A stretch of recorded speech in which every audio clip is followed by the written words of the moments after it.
The morning sun cast golden light across my kitchen countertops as I sipped coffee from my favorite mug. I paused to take in the simple pleasure of standing in my very own home. Even after 3 years of ownership, that thought still brought a smile to my face.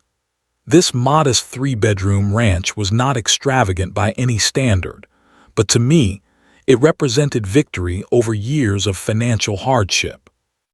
My journey to homeownership had been long and difficult. After college, I struggled with student debt while working entry-level jobs that barely covered rent for tiny apartments with questionable plumbing and neighbors whose lives spilled through paper-thin walls. For 7 years, I worked extra shifts and side gigs, cutting expenses to the bone, and watching my savings grow painfully slowly. Friends my age traveled or bought new cars while I squirreled away every extra dollar toward my down payment fund. The day I received my mortgage approval letter, I cried. The realtor probably thought I was overly emotional about a starter home on the unfashionable side of town, but she could not understand what this represented. This was not just a purchase. It was independence, security, and proof that persistence could overcome adversity. Pine Creek Estates was a quiet neighborhood of similar ranch-style homes built in the late 1990s. Most residents were families or retirees who took pride in their properties without being obsessive about perfection. When I first drove through, I noticed well-maintained lawns and friendly waves between neighbors, exactly the community atmosphere I had hoped to find. Within weeks of moving in, I began making the house truly mine. I painted the beige walls warm colors that made me happy, installed floating shelves for my book collection, and spent weekends planting native perennials in the front garden beds. Each improvement, no matter how small, deepened my connection to this place that was finally, legally, undeniably mine. My neighbors welcomed me with varying degrees of enthusiasm. Most were casually friendly, stopping to chat when we crossed paths at the mailboxes or offering recommendations for local services. The Johnsons to my left brought over homemade bread. The retired couple across the street invited me to their annual 4th of July barbecue. Then there was Karen Wilson from 3 doors down. Karen was in her early 60s with meticulously highlighted blonde hair and a wardrobe of color-coordinated casual wear. She appeared at my door 1 week after I moved in, clipboard in hand. "Welcome to Pine Creek," she said with a smile that displayed perfect teeth but never quite reached her eyes. "I run the neighborhood association. Nothing official, of course, but someone needs to keep things organized." Karen handed me a printout of community guidelines that covered everything from acceptable mailbox colors to how long holiday decorations could remain displayed. Though Pine Creek had no legal HOA, Karen clearly enjoyed her self-appointed role as neighborhood president. I thanked her politely and tucked the papers away, not overly concerned about her unofficial authority. Over my first year in the neighborhood, I observed how other residents reacted to Karen. Most tolerated her with polite deference, though I occasionally caught subtle eye rolls when she launched into lectures about proper trash can placement or appropriate fence heights. Her attention had not focused on me yet, and I was grateful for that. My home was my sanctuary, and I had no interest in neighborhood politics or power struggles. Little did I know that my peaceful existence was drawing to a close, and that my beloved home would soon become the center of a battle I never asked for. The first hint that something was amiss came during an unusually warm spring day as I tended to my front garden. From the corner of my eye, I noticed Karen standing at the edge of her property, staring intently at my house. When our eyes met, she quickly pretended to inspect her own shrubs. I thought little of it until I noticed the same behavior repeatedly over the following weeks. Sometimes she would walk her small dog past my driveway, slowing to study my property with unusual interest. Other times she would be speaking on her phone while gesturing toward my home.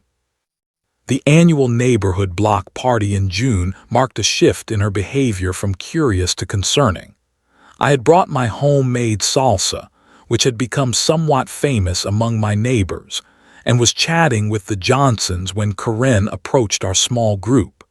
She smiled broadly as she placed her hand on my shoulder. "Such a lovely little home you have," she said, emphasizing little in a way that felt oddly patronizing.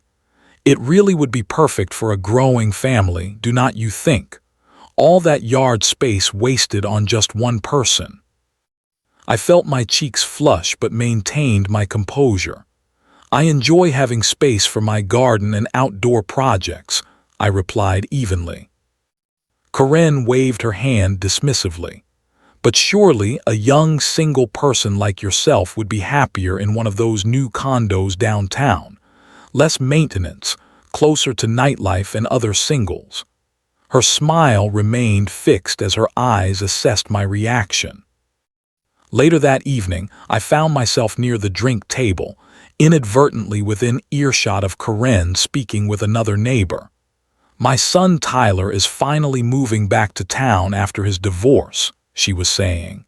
"He has been looking at houses in this neighborhood. I told him this area is perfect for starting over. Good schools for when he has children." I moved away, not wanting to eavesdrop, but the conversation left me feeling uneasy for reasons I could not quite articulate. That discomfort solidified into genuine concern 2 weeks later when Karen approached me directly as I collected my mail. "I have been thinking about your situation," she announced without preamble. "Tyler, my son, mentioned the housing market is excellent right now. Sellers are getting top dollar." She leaned closer. "If you were considering a change, I could help you get connected with a good realtor. I know some lovely condominiums that would suit your lifestyle much better." I blinked in surprise at her presumption. "Thank you, but I am not interested in selling. I love my home." Her smile faltered momentarily. "Well, something to think about. A house like this is a lot of responsibility for someone alone." She emphasized the last word in a way that made it sound like a deficiency. "I manage just fine," I said firmly. "Have a good day, Karen." As I walked away, I could feel her stare boring into my back. That conversation marked the beginning of what would become a calculated campaign. The following weekend, I received my first complaint about my lawn being a quarter-inch too tall. The week after, an anonymous note appeared in my mailbox suggesting my garbage cans were visible from the street for excessive periods. These minor irritations seemed designed to make homeownership more burdensome, but they only strengthened my resolve to maintain my property on my own terms. When my wind chimes received a complaint for excessive noise pollution, I nearly laughed at the absurdity. The situation took a more uncomfortable turn when Karen began bringing her son around the neighborhood.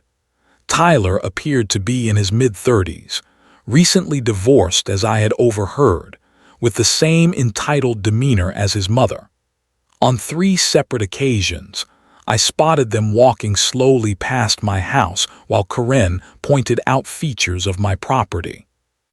"The south-facing windows allow for excellent natural light," I overheard her saying one afternoon, "and the backyard has plenty of space for a proper play structure."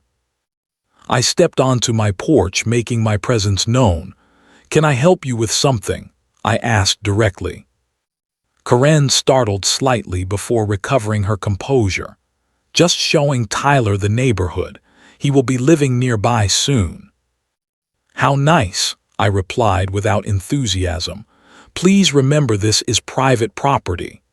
I maintained eye contact until they moved along, but the message in Karen's glance was clear. This was not over. That night, I could not shake the feeling that my home was being evaluated, targeted even, without my consent. What had begun as neighborhood awkwardness was evolving into something that felt increasingly invasive. I did not yet understand how far Karen would go to get what she wanted, but I was about to find out. The certified letter arrived on a Tuesday afternoon. The official-looking envelope bore the embossed letterhead of Blackwell and Associates, attorneys at law, and my heart raced as I signed for it. Legal correspondence rarely brings good news. Inside was a formal letter requesting my presence at their downtown office regarding an urgent property matter requiring immediate attention. No further details were provided, only a date and time for the appointment. I called the law firm immediately, hoping for clarification. The receptionist was polite but unhelpful. "Mr. Blackwell handles real estate transactions and disputes. He will discuss all details during your appointment." Her professional tone offered no hints about the nature of this urgent matter, leaving me anxious and confused. Sleep evaded me that night as I mentally cataloged every possible scenario. Was there a problem with my mortgage? Had a property line dispute emerged? By morning, dark circles shadowed my eyes, but I dressed carefully in my most professional attire, determined to face whatever awaited me with dignity. The law office occupied the 14th floor of a gleaming downtown building. The reception area featured leather furniture, tasteful abstract art, and the subtle scent of success. Mr. Blackwell, a silver-haired man in his 50s wearing a tailored suit that probably cost more than my monthly mortgage payment, greeted me with a firm handshake and led me to a conference room dominated by a massive mahogany table. "Thank you for coming in today," he began, opening a leather portfolio. "I represent Karen Wilson and her son Tyler regarding the sale of your property at 742 Maple Street." I stared at him blankly. There must be some mistake. My house is not for sale. Mr. Blackwell's expression remained professionally neutral. "According to my client, you and she reached a verbal agreement last month regarding the sale of your property to her son. She states that you agreed to a price of $185,000, with closing to occur within 60 days. The room seemed to tilt sideways as I processed his words. $185,000 was drastically below market value for my neighborhood, where similar homes sold for close to $300,000. "That is completely false," I said, my voice stronger than I expected. "I never agreed to sell my house to anyone, certainly not at that price. Karen has approached me suggesting I might want to sell, but I clearly told her I was not interested." Mr. Blackwell slid a document across the table. "This is the formal offer based on your verbal agreement. My client has already secured financing approval based on your discussed terms." "There were no discussed terms," I insisted, feeling a surge of indignation. "This is fabricated. I never had any conversation about selling my house to Karen or her son." "Ms. Wilson describes a conversation that took place on your front porch approximately 3 weeks ago, where you expressed interest in downsizing to a condominium and agreed to her proposed purchase price." He consulted his notes. "She claims you discussed a $5,000 earnest money deposit and agreed to the terms pending formal paperwork." I felt as though I had stepped into an alternate reality. The conversation he described simply had not happened. Not even a misunderstood version of it existed. This was pure fiction. "That is a lie," I stated firmly. "The only conversation we had about my house involved Karen suggesting I might want to sell. I explicitly told her I was not interested.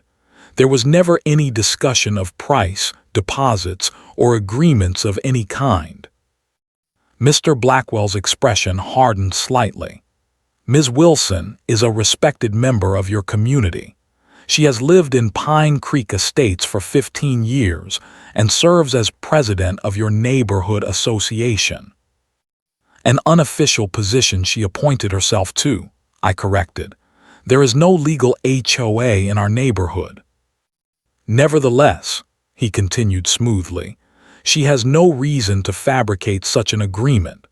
If you have changed your mind about selling, perhaps we could discuss a compromise that would satisfy both parties. His implication was clear. He believed Karen over me, despite the absurdity of her claims. Heat rose in my chest as I realized the scale of what was happening. This was not a misunderstanding. This was a calculated attempt to manipulate me out of my home using legal intimidation. Let me be absolutely clear, I said, enunciating each word. I never agreed to sell my house. There was no verbal contract. No price was discussed because no sale was contemplated. I categorically reject any claim to the contrary. Mr. Blackwell studied me for a long moment. My client was afraid you might have second thoughts. She suggested you might need time to reconsider your position. My position is that I own my home and intend to continue owning it. There is nothing to reconsider. I see. He closed his portfolio. Then I must inform you that if we cannot reach an amicable resolution, my client is prepared to pursue enforcement of the verbal agreement through legal channels. Specific performance can be ordered by a court in cases of real estate transactions, even when based on verbal contracts. The threat hung in the air between us. My mouth went dry as I contemplated the implications. Even a frivolous lawsuit would require hearing an attorney, court appearances, and considerable stress. My modest savings would quickly evaporate in legal fees. Are you threatening to sue me because I refuse to sell my house to someone who wants it? I asked incredulously. I am simply outlining the legal options available to my client, he replied with practiced neutrality. I suggest you reconsider her offer. Legal proceedings can be unpleasant and costly. As I left the building, my legs felt unsteady beneath me. The audacity of what had just occurred was almost beyond comprehension. Karen had not only fabricated an entire agreement but had enlisted legal muscle to enforce her fiction. What had begun as neighborhood annoyance had escalated into something far more sinister. My home, my sanctuary and achievement, was under direct threat. As I drove home, one question echoed in my mind.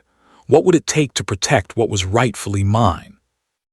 The sleepless night following my meeting with Mr. Blackwell was filled with waves of panic and disbelief. Around 3 in the morning, after hours of tossing and turning, I finally acknowledged that emotional reactions would not solve this problem. I needed to be strategic and proactive. Karen had launched her offensive. Now I needed to prepare my defense. As dawn broke, I sat at my kitchen table with a notepad, determined to approach this methodically. First, I needed to understand exactly what legal ground I stood on. I spent the morning researching property laws in our state, focusing specifically on verbal agreements related to real estate transactions. What I discovered brought immense relief. Our state's statute of frauds explicitly required real estate sales agreements to be in writing to be enforceable. A verbal agreement, even if it had actually occurred, which it had not, would not stand up in court. Still, I knew that legal truth alone might not be enough. Karen could drag me into expensive litigation even with a weak case. I needed to document everything and build a compelling counter-narrative to her fabrications. My first step was to create a detailed timeline of all my interactions with Karen, recording dates, times, and the exact content of our conversations to the best of my recollection. Next, I contacted my home insurance company to confirm whether my homeowner's policy included any coverage for legal defense. It did not, which meant I would need to hire an attorney out of pocket. Using the remainder of my savings was not how I had planned to spend my hard-earned money, but protecting my home was worth every penny. My research into local attorneys led me to Melissa Santos, who specialized in property disputes and had excellent reviews for her aggressive defense of homeowners' rights. Her office was smaller and less intimidating than Blackwell's, with photos of her family and diplomas from state schools rather than Ivy League institutions.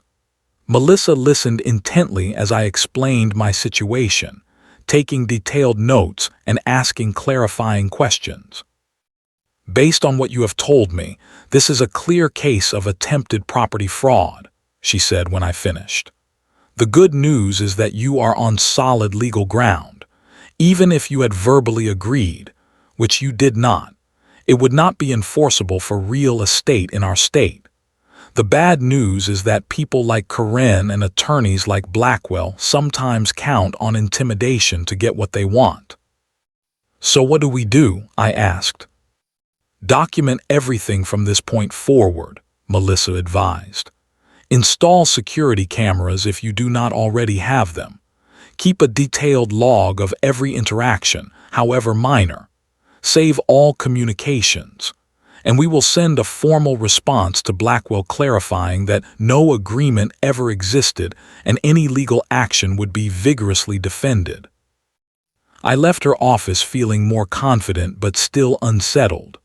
On my way home, I stopped at an electronics store and purchased a comprehensive security camera system that would cover all approaches to my property. The expense was significant, but the peace of mind was worth it. Over the next few days, I installed the cameras and began my documentation project in earnest. I also decided to conduct some casual reconnaissance. Conversations with longtime neighbors revealed that Karen had a history of similar controlling behavior. Mrs. Chen, who had lived in Pine Creek for 20 years, confirmed that Karen had pressured an elderly resident into selling to a nice young family 2 years earlier, after months of complaints about the condition of his property. "She thinks she knows what is best for the neighborhood," Mrs. Chen explained. "Who should live where, what houses should look like. She has driven away 3 homeowners I can remember, all because they did not fit her vision." This information was illuminating but not especially actionable until my conversation with Jeff from the local mortgage broker's office. Jeff and I had attended the same high school, and when I explained my situation over coffee, his expression changed from sympathetic to intrigued. "Tyler Wilson, I think I know that application," he said, lowering his voice. "Cannot share details, of course, but hypothetically speaking, if someone with that name applied recently, they might have been declined due to insufficient credit score and income verification issues. Hypothetically speaking." The pieces began to fall into place. If Tyler could not qualify for a conventional mortgage, perhaps Karen was desperate to secure him housing through other means, specifically by pressuring me to sell at a price low enough that she could finance the purchase herself or through private means. My suspicions gained further confirmation when I ran into my neighbor Tom at the hardware store. "Heard you are moving soon," he commented casually. "Karen mentioned you got a great job offer in another state, said her son might buy your place." I felt a chill despite the warm store lighting. "That is completely false. I have no plans to move." Tom looked embarrassed. "Figured as much. Karen has a way of presenting things as facts when they are really just what she wants to happen." By the end of 2 weeks, I had filled a binder with documentation. A log of every interaction with Karen, statements from neighbors about her pattern of behavior, printouts of property laws regarding verbal agreements, and, most damning, evidence that she was already telling people I was moving despite my clear statements to the contrary. The fear that had initially paralyzed me was transforming into something more powerful: determination. I had worked too hard for too long to be bullied out of my home by someone who felt entitled to take what was mine. The quiet, Conflict-averse neighbor Karen had targeted was beginning to fight back, and she had no idea what was coming. The morning I discovered a "For Sale by Owner" sign planted in my front yard was the moment Karen's campaign shifted from unsettling to unbearable. The large red and white placard stood prominently near my mailbox, complete with a phone number I recognized as Karen's. I yanked it from the ground, soil still clinging to its metal stake, and marched it directly to my garage. My security cameras had clearly captured Karen placing it at 5:38 that morning, moving quickly and looking furtively over her shoulder. I had barely processed this violation when my doorbell rang. A middle-aged couple stood on my porch, the woman clutching a notebook. "We are here for the 10 o'clock showing," she announced cheerfully. "We called yesterday and spoke with Karen. She said the owner would be expecting us." My jaw clenched as I explained that my home was not for sale and that Karen had no authority to schedule viewings. The couple looked confused and embarrassed. "But she said you were motivated to sell quickly because of a job relocation," the husband insisted. "She mentioned we could get a great deal if we made an offer this week." After apologizing for their wasted trip, I closed the door and leaned against it, my heart hammering with indignation. This was no longer just annoying. It was a direct interference with my privacy and property rights. Over the next week, 3 more groups of potential buyers appeared at my door, each with similar stories of Karen arranging viewings without my knowledge or consent. The psychological toll of these intrusions was significant. I began dreading the sound of my doorbell. Each time I left for work, I worried about what might await me upon return. The security cameras provided evidence but not prevention. They captured Karen walking prospective buyers around my property, pointing out features and even peering in windows when she thought no one was home. Then came the HOA violations. Though our neighborhood had no legal homeowners association, Karen had printed official-looking letterhead for her Pine Creek Estates Community Association and began issuing citations for supposed infractions. The first notice claimed my garden beds violated community standards and demanded removal of native plants in favor of approved ornamental varieties. Another cited the recent security camera installation as an unapproved modification, requiring immediate removal. The final straw arrived in the form of a formal demand letter from Blackwell and Associates. The document set an artificial deadline of 14 days for me to honor the verbal agreement or face legal action. The letter also claimed that $15,000 in liquidated damages would be added to the claim if I failed to comply, citing substantial detrimental reliance by Karen and her son. I immediately forwarded the letter to Melissa, who confirmed it was a pressure tactic with little legal merit. Still, the psychological warfare was taking its toll. I found myself jumping at small noises and checking my security app obsessively. Sleep became elusive as I imagined worst-case scenarios and calculated how long my savings would last in a protracted legal battle. One rainy Tuesday afternoon, I returned home to find Tyler's silver sedan parked directly in front of my house. He stood on the public sidewalk with a professional camera fitted with a telephoto lens, photographing my property from various angles. When he saw me watching, he simply nodded and continued his documentation. Though technically on public property, his presence felt like an invasion, which was undoubtedly the intended effect. This became a daily ritual. Tyler would park in front of my house, sometimes for hours, watching and photographing. My security cameras captured him walking the perimeter of my property line multiple times, measuring and making notes. The message was clear: we are watching, waiting, and we will not give up. The rumors spreading through the neighborhood grew increasingly concerning. A sympathetic neighbor forwarded me messages from the community email list where Karen claimed my house had serious foundation issues and electrical problems that the owner is trying to hide. She warned potential buyers to insist on specialized inspections for known issues with this property. These deliberate lies were clearly designed to dissuade any legitimate buyers should I actually decide to sell, ensuring Tyler would face minimal competition. The HOA complaints escalated to absurd levels. I received notices about my mailbox height, allegedly 3 inches too tall, the color of my front door, not on the approved pallet, and even the timing of when my porch light was illuminated. Each notice demanded immediate compliance and threatened vague, community enforcement actions. Karen began hosting informal neighborhood watch meetings that conspicuously excluded me.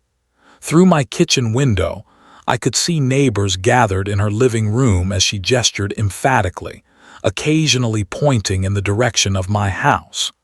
While some neighbors looked uncomfortable, few openly challenged her narrative. One evening, I discovered a thick envelope in my mailbox containing photocopied listings for condominiums and apartments in neighboring towns, along with a handwritten note. Just trying to help you find something more suitable. These would be perfect for someone in your situation. The presumption and condescension burned like acid. The cumulative effect of these tactics, the invasion of privacy, the public defamation, the constant surveillance, and the legal threats, was clearly designed to make homeownership so unpleasant that I would surrender and sell just to escape the harassment. Karen was creating an environment of such persistent stress that giving up might eventually seem like the only option for peace. As I sat at my kitchen table surrounded by violation notices, legal threats, and evidence of trespassing, I understood that this would not end without direct confrontation. The line had been crossed repeatedly, deliberately, and maliciously. What Karen failed to realize was that in pushing me to my limit, she had eliminated my fear. When you threaten the one thing someone has worked their entire life to achieve, you create an opponent with nothing left to lose and everything to fight for. The time for passive documentation was over. I needed to reclaim not just my property rights but my peace of mind. Karen had escalated this battle at every turn, but she was about to discover that she had seriously misjudged my resolve. The strategy session in Melissa's office marked the turning point in my approach. No longer would I merely react to Karen's escalating harassment. It was time to take control of the narrative and use her own tactics against her. "You have got more than enough evidence to support legal action," Melissa said, reviewing the extensive documentation I had compiled. "We can file for harassment, defamation, and potentially even criminal charges for the fake property listings. But first, let us send a comprehensive cease and desist letter to both Karen and her attorney." The letter Melissa drafted was a masterpiece of professional intimidation. It detailed every documented incident of harassment, trespassing, and false representation, citing relevant statutes and case law that supported our position. The letter demanded immediate cessation of all harassment, removal of all false statements about my property from community forums, and a written acknowledgement that no verbal agreement to sell ever existed. "This will put them on notice that you are prepared to fight back through proper legal channels," Melissa explained. "Blackwell will recognize the potential for counterclaims and professional ethics complaints. He may advise Karen to back down rather than risk escalation." While the legal response proceeded, I executed the next phase of our plan. I compiled a video montage from my security footage, showing Karen placing the unauthorized for sale sign, bringing potential buyers onto my property without permission, and her son conducting his intimidation campaign of surveillance. The timestamps and clear imagery left no room for denial. My next step was to request a meeting with the actual Community Association board members, not Karen's unofficial organization, but the 5 residents who had been democratically elected to handle the neighborhood's minimal shared concerns like the community park and annual events. The board members were visibly shocked as I presented my evidence in the local library's meeting room. "We had no idea this was happening," said Robert, the actual board president. "Karen has been representing herself as the official neighborhood authority, but she has absolutely no standing to issue violations or speak for this community." Lisa, the board secretary, looked particularly troubled. "She has been collecting voluntary dues for years, claiming they support community improvements. We need to investigate where that money has actually gone." The board agreed to send a formal community-wide email clarifying that Karen held no official position, that her violations carried no authority, and that harassing behavior toward any resident violated the community's actual bylaws. This official repudiation of her authority would undermine a key component of her power within the neighborhood. My attorney also submitted a formal complaint to the State Bar Association regarding Mr. Blackwell's unethical behavior in pursuing legal action based on clearly fabricated claims. The complaint detailed his attempt to enforce a non-existent verbal agreement that would have been unenforceable even if it had existed, as well as his implicit threats of costly litigation as a pressure tactic. "An ethics complaint is something no attorney takes lightly," Melissa assured me. "Even if the bar ultimately takes no action, the complaint itself will signal to Blackwell that you are serious about fighting back on all fronts." With these formal responses in motion, I took the calculated risk of addressing the rumors directly. I drafted a carefully worded post for the neighborhood online forum, striking a tone of confused concern rather than accusation. "Neighbors, I have recently learned that some of you have been told I am selling my home and moving away. I want to clarify that this information is incorrect. I have no plans to sell my house, which I love dearly. I am also not experiencing foundation issues or electrical problems as some have apparently been informed. I am troubled by this misinformation and would appreciate anyone who has received such claims to please contact me directly. I value this community and want to address any concerns transparently." The post generated immediate response. Several neighbors commented with supportive messages and private accounts of similar experiences with Karen. The public exposure of her tactics shifted the community dynamics, with previously silent residents now openly questioning her motives and methods. In a particularly satisfying development, 3 neighbors who had witnessed Karen claiming I had agreed to sell my house provided signed statements describing what they had heard. These first-hand accounts directly contradicted the narrative she had presented to her attorney, providing additional verification that her claims were entirely fabricated. As these various countermeasures took effect, I noticed a distinct change in Karen's behavior. The daily surveillance from Tyler abruptly ceased. The flow of potential buyers stopped. Even the HOA violation notices tapered off. The security cameras captured Karen watching my house from a distance, her body language reflecting uncertainty rather than confidence. The strategy was working. By confronting her through legitimate channels, documenting everything meticulously, and involving proper authorities, I had shifted from victim to adversary. Karen had clearly expected me to crumble under pressure, to be so worn down by her relentless campaign that surrender would seem like the only option. Instead, she found herself facing potential legal consequences, community censure, and the unraveling of her carefully constructed authority. The battle was far from over, but for the first time since receiving that certified letter, I felt the momentum shifting in my favor. Karen had started this war assuming I would be an easy target. She was about to discover just how wrong she had been. The community center hummed with tense energy as residents filed in for the emergency meeting called by the actual neighborhood board. Every seat was filled, with latecomers standing along the walls. Karen sat rigidly in the front row, her typically perfect hair slightly disheveled, suggesting the strain of recent events. Tyler slouched beside her, avoiding eye contact with neighbors who now viewed him as complicit in his mother's scheme. Robert, the board president, called the meeting to order and explained its purpose: to address the concerning pattern of behavior that has disrupted our community and violated the trust between neighbors. His opening remarks were measured but firm, establishing a tone of serious community concern rather than personal vendetta.